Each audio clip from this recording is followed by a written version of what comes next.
बारिश हो सकती है और सर्दी भी दिन ब दिन कह लें कि बढ़ती ही जाएगी। तो हमें सामिया सईद बता रही थी, मौसम के हवाले से अपडेट कर रही थी। सामिया, आपका बेहद शुक्रिया। आगे बढ़ते हैं, कुछ सेहत के हवाले से बात कर लेते हैं और आज हमने बात करनी है सोराइसिस के हवाले से। स्किन डिज़ीज़ है ये।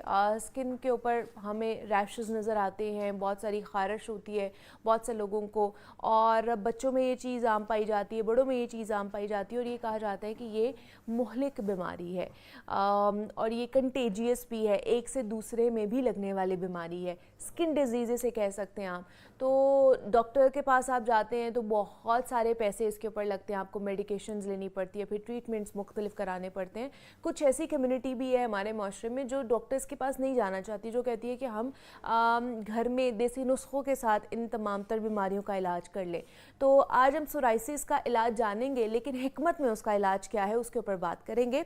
और उस पर बात करने के लिए प्रोफेसर इसहाक सुल्तान हकीम साहब ने हमें ज्वाइन किया है, उनसे बात आपकी कराते हैं। हकीम साहब, आपको खुश आमदीद कहते हैं जागो लाहौर में। कैसे हैं आप? ठीक ठाक हैं? थैंक यू वेरी मच, अल्हम्दुलिल्लाह मैं बिल्कुल ठीक हूँ। हकीम साहब, सोराइसिस के हवाले से हमने बात करनी है। सोराइसिस मर्ज़ क्या है और इसके क्या साइंस एंड सिम्टम्स हो सकते हैं, किस तरह ये ज़ाहिर होता है हमारी जिल्द के ऊपर और हमें पता चल जाए कि ये सोराइसिस है? बहुत शुक्रिया आपका। सोराइसिस बेसिकली एक ऑटो इम्यून क्रोनिक डिजीज़ है जो दरअसल हमारा जो ऑटो इम्यून सिस्टम, जो मुदाफ़ाती निज़ाम है, जो हमारे जो बाहर से इन्वेडर्स होते हैं जैसे वायरस है, बैक्टीरिया है और जरासीम है, उनको किल करता है ताकि हमें वो नुकसान ना दे जाए।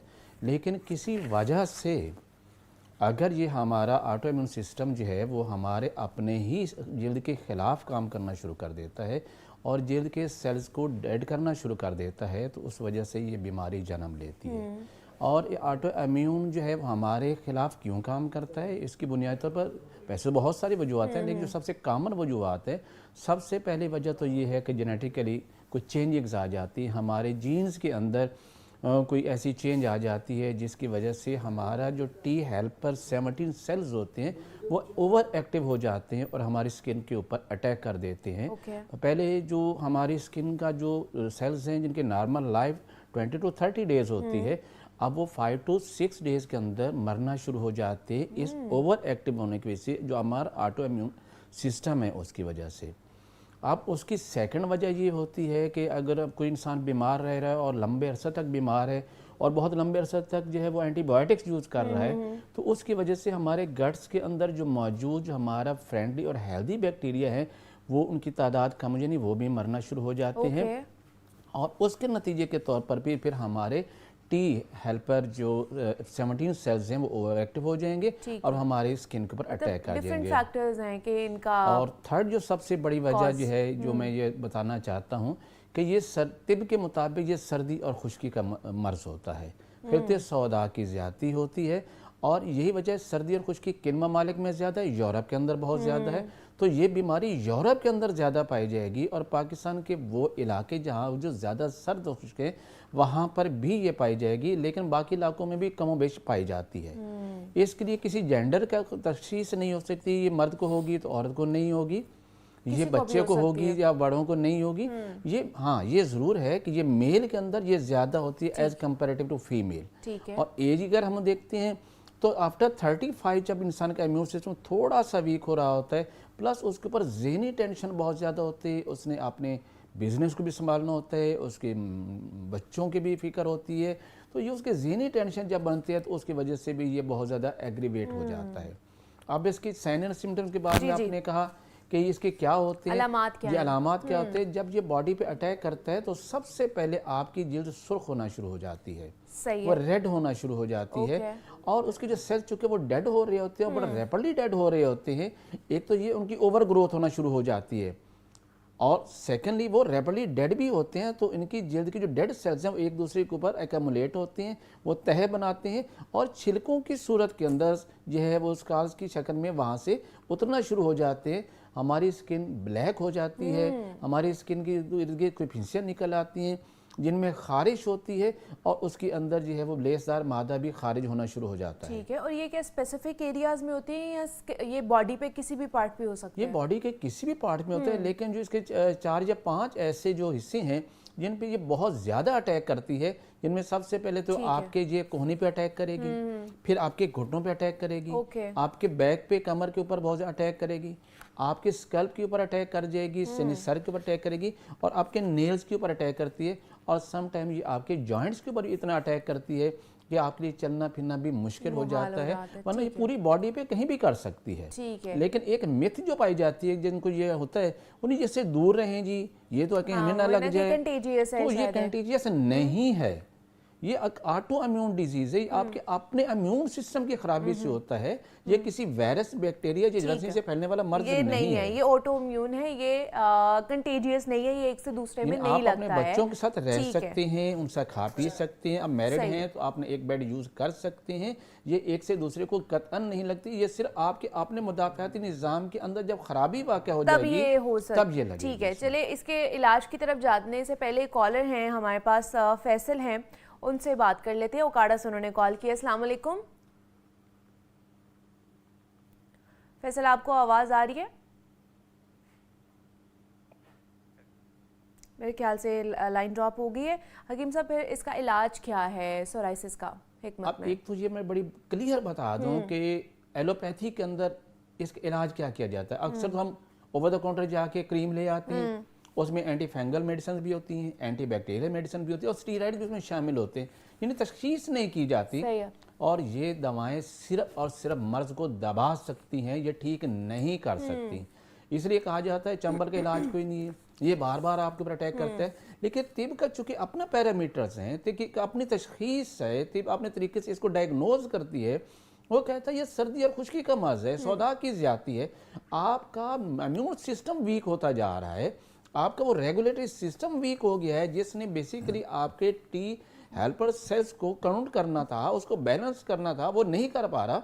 आप उसका ग्लैंडुलर सिस्टम को एक्टिवेट कर देते हैं, यानी आप जिस्म के अंदर सर्दी खुश्की के मुखालिफ तिब में क्या करें, गर्मी और खुश्की, आप गर्मी और खुश्की पैदा कर दे जिस्म के अंदर, आप यकीन जाने कि ये मर्ज, ये auto immune system automatically normal आ जाएगा, ये आपका इम्यून सिस्टम रेगुलेट हो जाएगा, और आपके जो ओवर एक्टिव जा रहे हैं आप टी हेल्पर सेल्स वो नॉर्मल आ जाएंगे, और आप बिल्कुल ठीक हो जाएंगे। लेकिन एक चीज़ ध्यान में रखिए, ये विद इन नाइट ये ठीक होने वाला नहीं है, विद इन डेज ठीक होने वाला मर्ज नहीं है, इट टेक्स टाइम।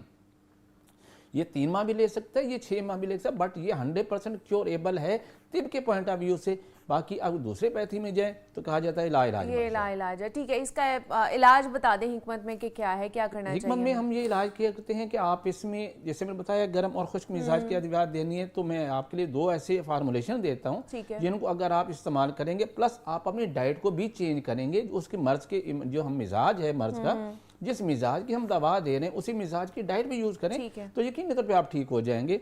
सबसे पहले तो आपने लेना है ये कचूर, आमतौर पर लेडीज भी यूज करती हैं फॉर इन्फेक्शन, कचूर हम इसे कहते हैं, ये बेसिकली हल्दी की जड़ को कहते हैं। सेकंड आपने लेना है ये सुंड, जिन्हें ड्राइड आपके पास जिंजर है, ये सेकंड आपने दूसरी लेनी है। और तीसरे नंबर पे चाकसू, ये इस तरह के बारीक बारीक बीज होते हैं और बड़ी शाइनिंग लिए हुए होते हैं ये बीज इस टाइप के, तो आपने ये लेने हैं। 3 चीजें बराबर वजन में लेके आप इससे पाउडर करके रख लीजिए, और जो तो जिनकी एज को 60-70 है वो चाय वाली पूरी चम्मच इस्तेमाल कर लें, जिनकी एज 30 ईयर्स के है वो हाफ टी स्पून दिन में 3 बार यूज करें, और जो बच्चे हैं वो इसको कम मिकदार में, यानी चाय वाली चम्मच का 1/4 हिस्से दिन में 3 बार इस्तेमाल करेंगे, तो इंशाल्लाह इनका ये मर्ज जो है वो बिल्कुल ठीक होता चला जाएगा। और सेकंड जो फार्मूलेशन मैंने इसमें देता हूँ जो कि बड़ी इफेक्टिव है, मैं कम से कम 30 साल से अपने पेशेंट को यूज करवा रहा हूँ, और मेरे पेशेंट अल्हम्दुलिल्लाह बिल्कुल क्योर हो जाते हैं। ठीक है, उसमें क्या लेने, आपने अजवाइन देसी लेनी है जी, सही है। सेकंड आपने राई लेनी है, एक राई सुर्ख होती है, इसको असर राई हम कहते हैं, इसके वाइट किस्म वो नहीं लेंगे, सुर्ख राई लेनी है आपने। ठीक है। थर्ड पे आपने बाबची लेनी है, ये भी बहुत ही ब्लड प्योरीफाइंग किस्म की हर्ब है, जितना भी मर्जी सौदावियत और खुश्की की वजह से जल्द के अमराज हो रहे हो इसको ठीक करती है, बाबची जी बाबची। और तीसरे नंबर पर आपने ये लेने हैं गंधक आंवला साग, ये 4 चीजें बराबर वजन में लेके आपने इनको पाउडर कर लेना है। और वही तरीका जो मैं पहले बताया, जो 70 साल की उम्र में लोग हैं वो 1 चम्मच चाय वाली लेंगे, जो 30 साल के लोग हैं वो हाफ टी स्पून लेंगे, और बच्चा 1/4 टी स्पून लेगा, दिन में 4 दफा लेंगे। लेकिन एक चीज फिर मैं अर्ज करूं कि आपने इसमें नाइट शेड वेजिटेबल्स छोड़ देनी है, यानी आप जिसमें टमाटर है, बैंगन है, इसमें आलू आ रहा है, मीट तो टोटली छोड़ देने हैं आपने, और खट्टी चीज़ें बिल्कुल छोड़ देनी है आपने, स्पाइसी चीज़ें छोड़ देनी है, क्योंकि इससे ये मर्ज एग्रीवेट कर जाएगा। तो करना क्या है, इसके साथ ख़िज़ा क्या है, आपने गाजर, मूली, शलजम, घिया तोरी और दाल मूंग की, जस्ट ये लेना है, और उसमें हल्के से मसाले डालने हैं, काली मिर्च, हल्दी, अदरक, लहसुन, जीरा सफ़ेद और मोटी इलायची और नमक, और देसी घी या जैतून का तेल, आप सरसों का तेल, ये आप यूज़ करेंगे, लेकिन डालडा घी से मुकम्मल तौर पे अवॉइड कर लेंगे। और ये किसी भी तरह का मीट नहीं खाना, मतलब फिश वगैरह, चिकन वगैरह ये भी नहीं ले खाना? सकते, अगर वो से आपको मर्ज एग्रीवेट ना हो, तो मर्ज में मर्ज बढ़ता ना हो, तो फिर आप ये ले सकते हैं। लेकिन बेहतर ये है कि आप मीट से टोटल ही अवॉइड कर लें। और नहाने के लिए बड़ी एहतियात करनी, आपने गर्म पानी से नहीं नहाए, नॉर्मल सा पानी हो, ठंडा भी ना हो, नॉर्मल सा हम कहते हैं कि वो टेम्परेचर पे वो नहाए, और बार बार इसको रगड़ें मत। आप साबुन जो यूज़ करना है आपने वो यूज़ करना है जिसका ग्लिसरीन शामिल हो, क्योंकि ये खुश्की का मर्ज है, इसको मॉइस्चराइजर चाहिए, और टॉवल से बार बार इसे रब ना करें। आपने इसे नहाने के बाद फौरी तौर पर हल्के हाथों से स्किन को ड्राई करें और फौरी तो मॉइस्चराइजर लगा लें। अब मॉइस्चराइजर के लिए भी मैं आपको एक फार्मूला दे देता हूँ, आप वो यूज़ कीजिएगा तो इंशाल्लाह आप देखेंगे बहुत अच्छे रिजल्ट मिलेंगे। एक तो ये लेना है आपने, इसे हम 7 अजवाइन कहते हैं, थाइमोल के नाम पे, वैसे हकीम पंसारी से आपको 7 अजवाइन के नाम पे मिलेगा। आपने 10 ग्राम ये ले लिया, ठीक है, और 3 ग्राम आपने 7 पुदीना, पेपरमेंट, ओके, ये आपने ये लिया, 6 ग्राम लिया, और 250 ml आपने तारा मीरा का तेल लेना है। तारा मीरा का तेल, सरसों का तेल भी ले सकते हैं, अगर तारा मीरा का तेल अवेल ना हो तो सरसों का तेल लेंगे। इन दोनों चीज़ों को जो मैंने बताया आपको, 7 अजवाइन और 7 पुदीना को, इसको पाउडर करके इस तेल में मिला के धूप में रख लें। एक दिन के अंदर इसके अंदर टोटल डिजॉल्व हो जाएंगे, ऐसे लगे जैसे वो हल ही हो गए हैं। तो आपके पास रेडी एक ऑयल है, दिन में 2 दफ़ा 3 दफ़ा आप इफेक्टेड एरिया पे अप्लाई कीजिएगा, इससे खारिज ठीक हो जाएगी। इसके जो मॉइस्चराइजर भी है, और आपके वहाँ पर सेकंड ये जो चूँकि जिसे खारिज करने से ज़ख्म हो जाते हैं और बैक्टीरिया के अटैक होने के चांसेस होते हैं कि इसमें पस पड़ सके, वो नहीं पड़ेगी, और ऐसा आपका ज़ख्म जो है वो हील अप होना शुरू हो जाएंगे। सेकेंडली एक और मैं आपको देता हूँ, जिनको बहुत ज़्यादा ड्राइनेस आ रही है, वो क्या करें कि जो मैंने नॉर्मली नुस्खा बताया है ना, अजवाइन, बापची और राई और गंधक आंवला सा, उसका पाउडर किया, 10 ग्राम वो पाउडर हो, और 50 ग्राम आपने वैसलीन के अंदर इसको मिक्स करके रख लेना है। जिनको ज़्यादा ड्राइनेस है, जिनकी बहुत ज़्यादा खुश्की है, उनके लिए है, तो फिर इसको दिन में 2 दफ़ा आपने इसको जेंटली उसको अप्लाई कर देना है। और ये नुस्खा जब खाने के लिए यूज़ करवाते हैं, यही नुस्खा हम लगाने के लिए भी इस्तेमाल करवाते हैं। ये हर्ब का कमाल है, जो दवा खाने में इफेक्टिव होती है, लगाने में उसके वही एफिकेसी होती है। इसलिए आप इसको लगाइए भी सही, इसको खाइए भी सही। लगाने के लिए इसको वैसलीन में मिक्स कर लीजिए, खाने के लिए आप इसको पानी से यूज़ कीजिएगा, तो इंशाल्लाह आप देखेंगे 3 से 6 माह के अंदर ये आपका मर्ज जड़ से ख़त्म हो जाएगा और दोबारा नहीं आएगा। ये मुकम्मल इलाज इसका 100% इलाज है हिकमत के अंदर, हिकमत बिल्कुल, क्योंकि हमारा जो तरीका इलाज है वो हम मर्ज की काज को ट्रीट करते हैं, हम सिम्टम्स को ट्रीट करते ही नहीं है। काज क्या है? सर्दी और खुश्की और खिलते सौदा की ज़्यादती। अच्छा, दूसरा हकीम साहब, ये भी कहा जाता है कि फास्ट फूड और चीनी का इस्तेमाल भी चंबल को या सोराइसिस को बढ़ावा देता है, ऐसा है? इसमें कोई शक नहीं है। बहुत सारी ऐसी चीज़ें हैं, जैसे फास्ट फूड्स हो जाता है, कोल्ड ड्रिंक्स वगैरह हो जाते हैं, बेकरी के आइटम्स हो जाती हैं, चीनी हो जाती है, ये सारी की सारी इसको एग्रीवेट करती हैं, ये इन्फ्लेमेशन को ज़्यादा कर देती हैं। बल्कि मैं तो यूँ कहता हूँ कि आपको गंदम से भी और दूध से भी अवॉइड करना चाहिए, क्योंकि बहुत से लोगों को जो है वो गंदम से, यानी उसके ग्लूटेन से, और दूध के अंदर जो लैक्टोज पाया जाता है उससे भी उनको एलर्जी हो जाती है, और वो भी इन्फ्लेमेशन की काज बन जाता है, वो भी सोजिश पैदा कर देता है। लिहाजा उससे भी अवॉइड करें। और उसकी जगह आप जो है बाजरा ले सकते हैं, मकई ले सकते हैं, ज्वार ले सकते हैं, आप ये इस्तेमाल कीजिए। और दूध से बनी प्रोडक्ट से अवॉइड करना चाहिए, इवन के दही से भी अवॉइड करना चाहिए। अच्छा। कुछ लोगों को जिनको इससे एग्रीवेशन होती है उनको तो लाजमी है, जिनको नहीं होती वो यूज़ कर सकते हैं। लेकिन सोराइसिस का इलाज जो है ना वो मौजूद है हिकमत के अंदर, और वो कह लें कि मुकम्मल ख़ात्मा हो सकता है अगर आप ये जो फॉर्मेशन जो हकीम साहब ने आज हमारे साथ 3 फॉर्मेशन हैं जो उन्होंने शेयर की हैं, फिर एक उन्होंने क्रीम भी आपको बताई है, एक ऑयल भी बताया है कि आप उसको इस्तेमाल कर सकते हैं। लेकिन कुछ एहतियातें, जिस तरह उन्होंने कहा है कि खाने पीने में एहतियात ज़रूर बरतनी है, मीट नहीं खाना है, बाकी उन्होंने और भी चीज़ें इनलिस्ट की हैं कि आप वो नहीं खाएंगे, एहतियात करेंगे तो ये एग्रीवेट नहीं होगी। अगर आप सिर्फ इन्हीं चीज़ों का इस्तेमाल करेंगे और बाकी एहतियात नहीं करेंगे, खाते जाएंगे, तो फिर आप कहेंगे कि जनाब अब हमने हकीम साहब की बात सुनी है लेकिन ना असर नहीं हो रहा, क्योंकि आप सही तरीके से अमल नहीं करते हैं उन चीज़ों तीन के चीजें ऊपर। इसमें रखनी चाहिए, एक हाँ, दवा, ठीक दूसरा खिजा और तीसरा मेंटली तौर पे हाँ। आपने सुकून में रहना है। जब ठीक आप है। हाइपर होते हैं, ज़हनी टेंशन लेते हैं, तो भी ये ट्रिगर हो ज़्यादा जाता हो है ये मर्ज। जाती ये है, तीन ठीक चीजें है। रखेंगे तो ये मर्ज हमेशा के लिए खत्म हो हमेशा के लिए सकता है। ख़त्म हो जाएगा। ठीक है जी, प्रोफेसर इसहाक सुल्तान हकीम साहब हमारे साथ मौजूद है। हकीम साहब बहुत शुक्रिया आपके वक्त का, थैंक यू। ब्रेक लेते हैं हम, यहाँ पर मिलते हैं इस ब्रेक के बाद।